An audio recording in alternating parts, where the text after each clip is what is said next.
নির্বাচনের সময় প্রায় একটি প্রশ্ন উত্থাপিত হয়, আর তা হল ফলাফল পরিবর্তন করে দেওয়া হয়েছে। এ নিয়ে প্রার্থীদের সমর্থকদের মধ্যে প্রায়শ উত্তেজনা, কখনো কখনো সংঘর্ষের ঘটনাও ঘটে। কিন্তু প্রশ্ন হল, কেন্দ্র থেকে ঘোষিত ভোটের ফলাফল কন্ট্রোল রুম বা রিটার্নিং কর্মকর্তার কার্যালয় থেকে পরিবর্তন করা কি সম্ভব? আগামী 12 ফেব্রুয়ারি ত্রয়োদশ জাতীয় সংসদ নির্বাচন ও গণভোট অনুষ্ঠিত হবে। এই নির্বাচন নিয়েও এই ধরনের কানাঘুষা শুরু হয়ে গেছে। তাই ভোটের স্বচ্ছতা নিশ্চিত করা এবং ভোটারদের আস্থা রক্ষা করতে এই প্রশ্নটি বিশেষ গুরুত্ব বহন করে।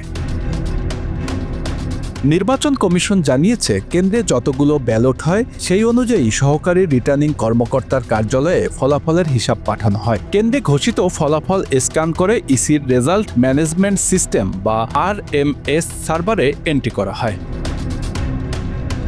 মোট ভোটার সংখ্যা প্রতিটি কেন্দ্রে উল্লেখ থাকে এবং সেটি আনুষ্ঠানিকভাবে কন্ট্রোল রুমেও ঘোষণা করা হয়। একই সাথে সার্ভারেও আপলোড করা হয়। তাই ফলাফল ট্যাম্পারিং বা পরিবর্তন করা সহজ নয়। তবে ইতিহাসে এমন কিছু ঘটনা ঘটেছে যা ভোট কারচুপি বা অনিয়মের অভিযোগের সঙ্গে সম্পর্কিত। এই যেমন 2018 সালে সংসদ নির্বাচনে দেখা গেছে, কিছু কেন্দ্রে স্থানীয় প্রশাসন ও নির্বাচন কর্মকর্তাদের সহায়তায় রাতের অন্ধকারে ব্যালট বাক্স ভর্তি করা হয়। এ কারণে সেই নির্বাচন রাতের ভোট নামে পরিচিতি পায়। বিএনপির নেতৃত্বাধীন জাতীয় ঐক্যফ্রন্ট এই ভোট গ্রহণ নিয়ে অভিযোগ তোলে। এর পাশাপাশি বিভিন্ন নির্বাচনে প্রতিদ্বন্দ্বী প্রার্থীর এজেন্টদের কেন্দ্রে প্রবেশে বাধা দিয়ে ভোট কারচুপি করার ঘটনা ঘটেছে। এমন পরিস্থিতিতে অনেক সময় ভোট গ্রহণ স্থগিত করা হয়েছে। উদাহরণস্বরূপ 2001 সালের নির্বাচনে 137টি কেন্দ্রে ভোট গ্রহণ স্থগিত হয়েছিল। আবার 2024 সালে ময়মনসিংহের একটি আসনের ভোট ব্যালট বাক্স ছিনতাই ও হামলার কারণে বাতিল হয়েছিল।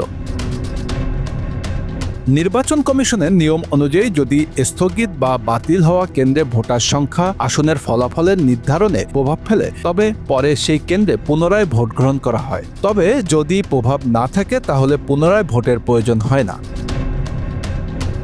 এবারের নির্বাচনে প্রবাসীরাও পোস্টাল ব্যালটে ভোট দিয়েছেন। সেই সাথে দেশের ভেতরে সরকারি কর্মকর্তা, কর্মচারী ও ভোট গ্রহণ কর্মকর্তারাও ভোট দেবেন। কেন্দ্রীয় ফলাফল আসার পর রিটার্নিং কর্মকর্তা কেন্দ্রভিত্তিক ফলাফলের সাথে পোস্টাল ব্যালটের ভোটও গণনায় যুক্ত করবেন। পোস্টাল ব্যালট খোলার সময় প্রতিটি প্রার্থীর পোলিং এজেন্ট উপস্থিত থাকবেন এবং গণনা উন্মুক্তভাবে সম্পন্ন হবে।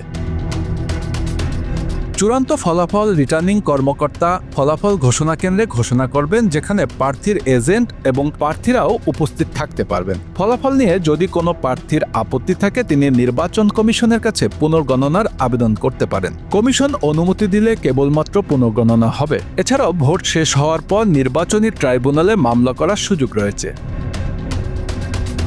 সর্বশেষ বলা যায়, কেন্দ্রে ঘোষিত ফলাফল পরিবর্তন করা সহজ নয়। কেন্দ্রে গণনা, রিটার্নিং কর্মকর্তার নজরদারি, প্রার্থীর এজেন্টের উপস্থিতি ও সার্ভারে রেজাল্ট আপলোড সব মিলিয়ে নির্বাচন প্রক্রিয়াকে স্বচ্ছ রাখে। তবে অতীতের কিছু অনিয়মের কারণে নির্বাচন সচেতন নাগরিক ও প্রার্থীদের সজাগ থাকা অত্যন্ত গুরুত্বপূর্ণ। Bangla affairs news desk.